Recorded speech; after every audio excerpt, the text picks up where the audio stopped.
하여 듣는 속은 항아리.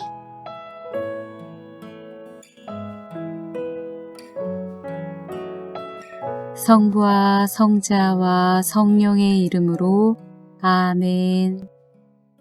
6월 4일 부활 제7주간 토요일 요한복음 17장 1절에서 11절의 말씀입니다. 그때 예수님께서는 하늘을 향하여 눈을 들어 말씀하셨다. 아버지, 때가 왔습니다. 아들이 아버지를 영광스럽게 하도록 아버지의 아들을 영광스럽게 해주십시오. 아버지께서는 아들이 아버지께서 주신 모든 이에게 영원한 생명을 주도록 아들에게 모든 사람에 대한 권한을 주셨습니다.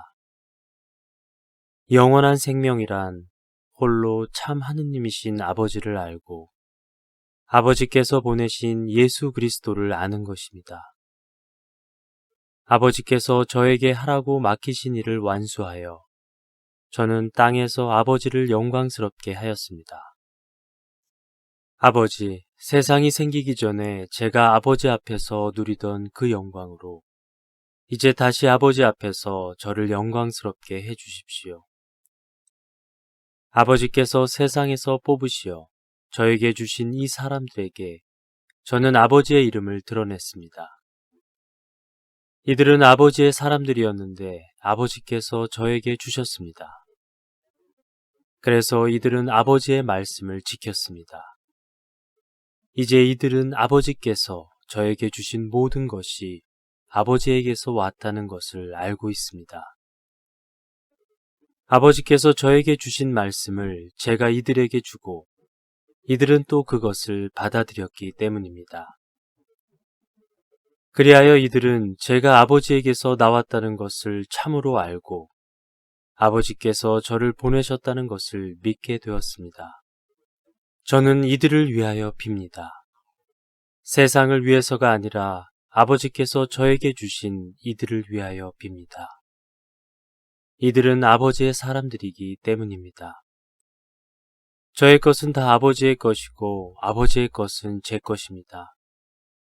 이 사람들을 통하여 제가 영광스럽게 되었습니다. 저는 더 이상 세상에 있지 않지만 이들은 세상에 있습니다. 저는 아버지께 갑니다.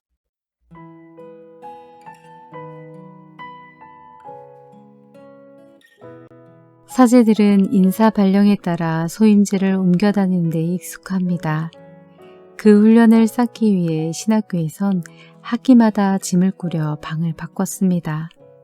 돌이켜보면 그게 다 짐이 많아지면 몸이 고생한다는 것을 기억하라는 귀한 가르침이었습니다. 조심성 없이 예전에 살던 곳은 이랬는데 여기는 어떻고 부정적인 의미를 담아 비교하는 말을 하다가 깜짝 놀란 적이 있습니다. 제자를 파견하시면서 이리저리 옮겨 다니지 말라고 명령하셨는데 저의 마음이 그만 과거와 현재를 왔다 갔다 하는 줄을 알아차린 것이죠. 몸과 마음이 있어야 할 자리에 두는 것이 영성 생활임을 다시 붙들어 봅니다. 베드로는 예수님과 나란히 걷고 있었을까요? 그가 뒤를 돌아봅니다. 망설임과 주저함을 드러내는 표현일 것입니다. 예수님께서 사랑하시던 제자, 예수님을 지극히 사랑하는 그 제자는 벌써 따라오고 있었습니다. 예수 추종이 제자직의 본질임을 이해하고 실천하고 있었던 것입니다. 어디로 가는지 몰라도 괜찮습니다. 어떤 일이 기다리는지 반드시 미리 알아야 할 필요는 없습니다. 일어나는 사건과 주변 사람들의 행동을 일일이 비교하고 해석하느라 신경 쓰지 않아도 됩니다. 앞장선 예수님을 따라가며 사랑하는 것만이 오직 중요합니다. 베드로의 추종도 다른 제자의 추종도 모두 귀하고 좋은 것입니다. 수원교구 김현 프란치스코 살레시오 신부님의 묵상글로 함께했습니다. 성부와 성자와 성령의 이름으로 아멘. 많이 많이 사랑해 주세요.